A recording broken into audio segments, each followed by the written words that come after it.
4 credit का मतलब है समझिए कि 100 नंबर आपके भाषा में, ठीक है। और 2 क्रेडिट मतलब ये समझिए कितना नंबर, 50 नंबर, ठीक है। तो ये जो डीएससी हो गया, जो यहाँ पर देखिए इसकी संख्या कितना आ गया, कितना पढ़ेंगे डीएससी में, कितना पढ़ेंगे जी, 3 ए बी सी। मान लीजिए कोई बीए वाला है तो बीए वाला मान लीजिए समाजशास्त्र लिया, पॉलिटिकल साइंस लिया और ज्योग्राफी, तो उसका वो डीएससी हो गया, ठीक है।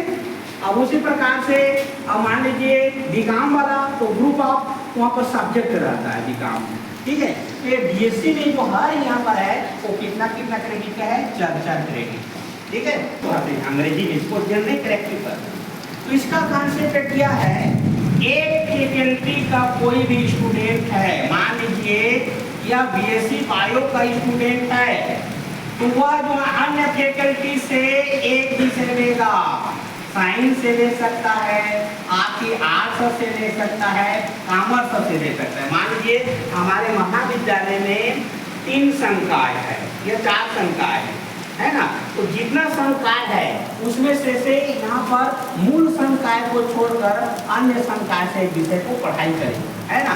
तो ये जो बीएससी बायो वाला है वो साइंस से फिजिक्स से भी ले सकता है ना। लेकिन ध्यान देंगे यहाँ पर केमिस्ट्री है और यहाँ पर साइंस में भी केमिस्ट्री है, तो इसको लेने के लिए क्या है, वर्जित है, क्योंकि दोनों क्या समान है। बीएससी बायो में भी केमिस्ट्री है और बीएससी गणित में भी केमिस्ट्री है, तो केमिस्ट्री को जी के रूप में नहीं ले सकेगा, वर्जित है, ध्यान देंगे, क्योंकि समान है ना। तो अन्य विषय वहाँ मैथ्स से ले सकता है या तो फिजिक्स से ले सकता है, ठीक है। तो इसको कहते हैं जेनरिक करेक्टिव, मतलब कॉन्सेप्ट समझते हैं जेनरिक करेक्टिव का, एक संकाय से छोड़कर विद्यार्थी अन्य संकाय जो महाविद्यालय में उपलब्ध है उससे एक विषय लेगा और उसका अध्ययन करेगा, और जरूरी है ना, जिसको हम क्या कहेंगे, जी जेनरिक करेक्टिव के कहा जाता है।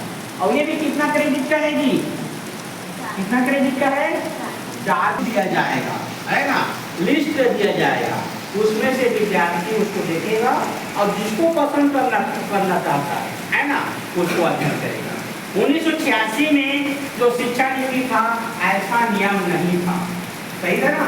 जैसे बीएससी में भर्ती ले लिया बायो में तो 3 विषय पढ़ेगा वहां से निकल जाएगा, लेकिन अब नीति अभी क्या कर रहे हैं कि आप बीएससी पढ़ोगे साथ ही संकाय से भी कोई एक विषय पढ़ाई कर सकते, अच्छा विशेषता है ना नीति का, है ना। तो ये भी है तो आपका जी के कॉन्सेप्ट हो। अगला देखिए यहाँ पर AEC, देखो इसको समझो पहले, AEC क्या है, एलिजिबिलिटी इनहेंसमेंट कोर्स, एलिजिबिलिटी क्षमता संवर्धन विषय, जहाँ पर क्या करेगा, यहाँ आपको लैंग्वेज और ईवीएस बताएगा। लैंग्वेज में आपको हिंदी, इंग्लिश और एक और क्या पढ़ना पड़ेगा, यहाँ पर ईवीएस पढ़ना पड़ेगा, पर्यावरण अध्ययन, जो कि अलग अलग है।